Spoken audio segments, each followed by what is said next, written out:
A jet was 2 seconds from a mid-air collision, and the only voice cutting through the chaos on that frequency belonged to a woman half the crowd had laughed at 3 hours earlier for looking too young to be standing on that flight line at all. Good evening. I'm Captain Marcus Brooks. After 28 years in the skies, I thought I'd seen every kind of pilot walk across a runway. I was wrong. Tonight, let me tell you what happened at the Coastal Wing Air Show, and how a 22-year-old woman ended up giving orders to 2 F-18 pilots who outranked everyone else on that tarmac except her.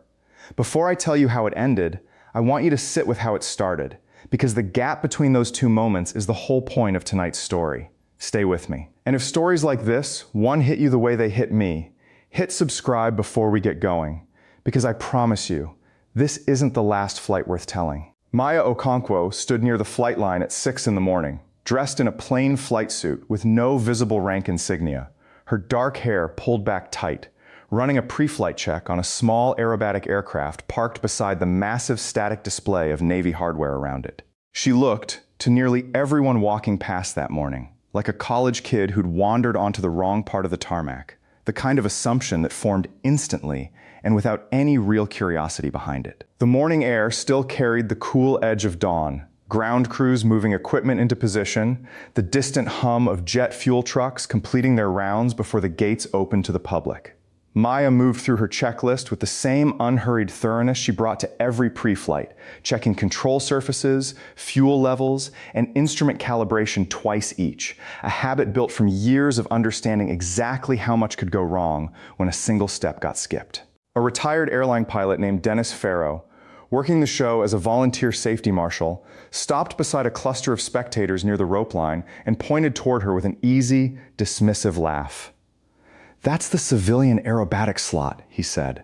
"She can't be more than 22. I've seen driver's license photos with more command presence." A few people around him chuckled. One teenager pulled out his phone to film her from a distance, more amused than impressed. Maya heard the laugh clearly across the quiet morning air, the sound designed to carry, the same way certain comments always seem to find their target, no matter how far away they're delivered from. She didn't turn around.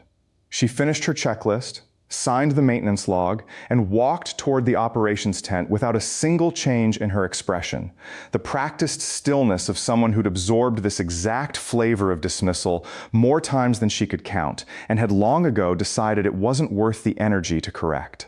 What Dennis Farrow and that laughing crowd didn't know was that Maya Okonkwo held the rank of commander in the United States Navy, one of the youngest officers in recent history to reach that rank, currently serving as the lead flight instructor evaluating the very F-18 demonstration team scheduled to perform 2 hours later that morning. She wasn't flying the civilian aerobatic slot as a stunt pilot chasing applause. She was flying it because the Navy had asked her to demonstrate precision aerobatics as part of a recruiting showcase, civilian aircraft deliberately chosen so spectators could see raw piloting skill without the distraction of a military jet doing the impressing for her. She'd earned every part of that rank the hard way, finishing at the top of her flight school class, completing 2 deployments, and racking up an evaluation record so clean that senior officers twice her age had started quietly forwarding her name for assignments. Most pilots waited a decade to be considered for. None of that showed up on her face standing next to a small aircraft at 6 in the morning, and she'd learned a long time ago not to expect it to. She'd stopped needing strangers to see it before she saw it herself, a lesson that had taken her most of her 20s to fully believe. Maya's aerobatic routine went first that morning, 11 minutes of tight loops, inverted passes, and a signature vertical climb that had become something of a hallmark in the small circles that actually followed her flying closely. The crowd, distracted by phones and food trucks for most of it, gave polite applause when she landed, most of them already looking past her toward the massive Navy jets being wheeled into position for the main event. A handful of aviation enthusiasts near the front row, the kind who actually studied flight patterns instead of just filming for social media, watched her routine with far more attention, quietly impressed by control inputs that looked nothing like the work of someone still finding their footing in the cockpit. 2 F-18 pilots, Lieutenant Commander Ray Ashford and Lieutenant Priya Malhotra, walked past her on the tarmac afterward, nodding politely but without any real acknowledgement, the kind of professional courtesy pilots extend to unfamiliar civilian talent without expecting to see them again after the show wrapped. Neither of them recognized her out of uniform. She'd transferred into their evaluation chain only 3 weeks earlier, and their only interaction so far had been a handful of emails and one brief phone briefing where nobody had bothered turning on a camera. Her voice on that call as unremarkable to them as her presence on the tarmac was now.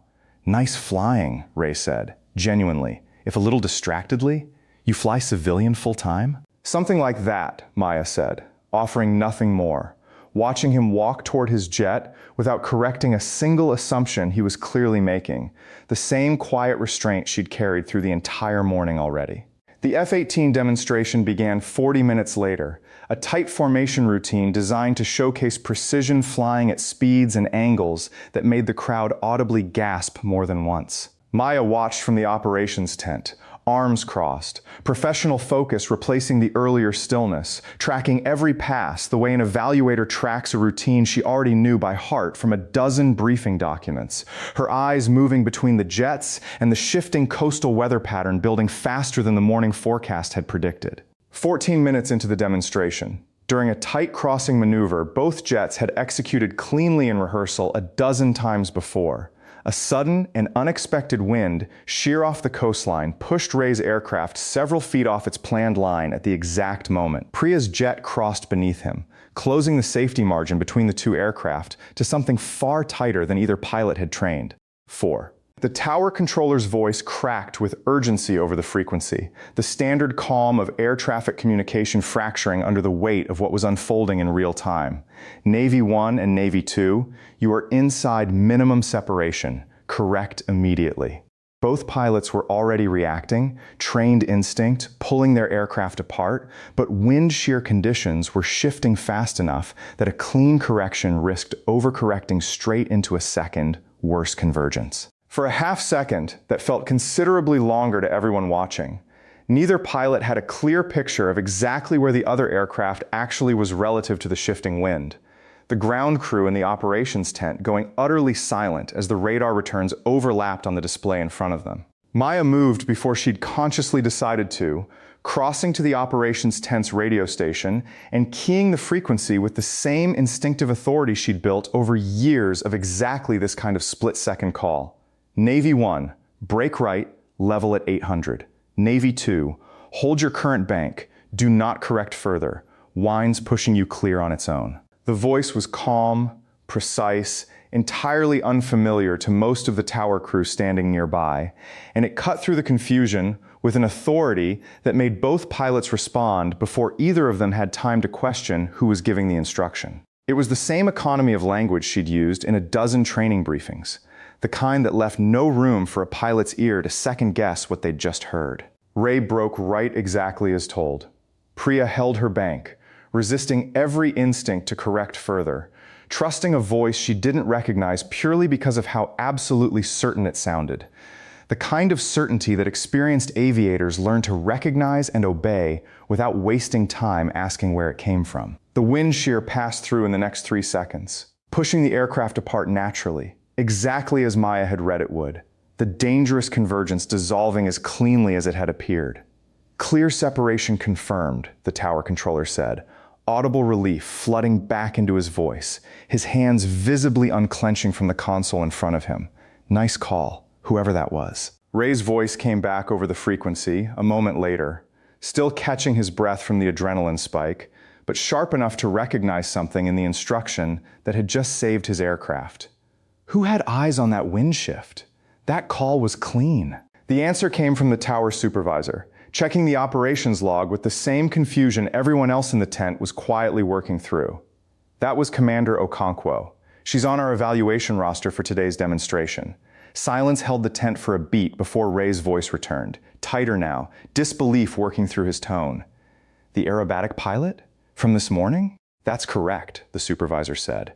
Commander Okonkwo, lead evaluator, assigned 3 weeks ago. Both jets landed without further incident 12 minutes later, taxiing toward the tarmac where a small crowd of officers and ground crew had already gathered, word of the radio call moving through the flight line faster than either pilot's own aircraft had, the story reaching people who hadn't even been near the tower when it happened. Ray climbed down from his cockpit first, pulling off his helmet, and found Maya standing near the operations tent exactly where she'd been standing that morning, though everything about how the tarmac looked at her now had shifted completely.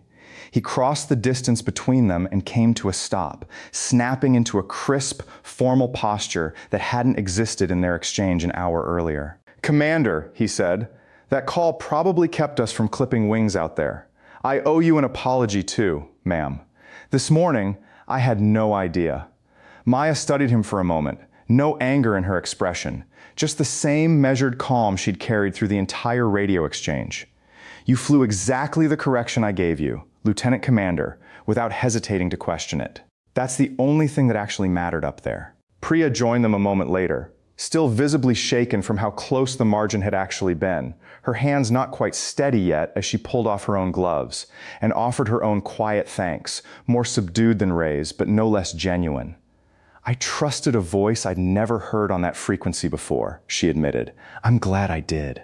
Dennis Farrow, the safety marshal who'd laughed at Maya that morning, stood near the edge of the gathering crowd, his earlier confidence completely drained from his posture, watching two decorated Navy pilots address a woman he'd dismissed as a kid with a driver's license photo just hours before, the memory of his own laugh clearly replaying itself somewhere behind his eyes. Dennis approached her hesitantly once the crowd had thinned, his voice smaller than it had been that morning.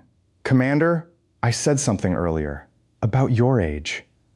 I shouldn't have." "You made a quick assumption," Maya said simply. "People do that when they're not really looking.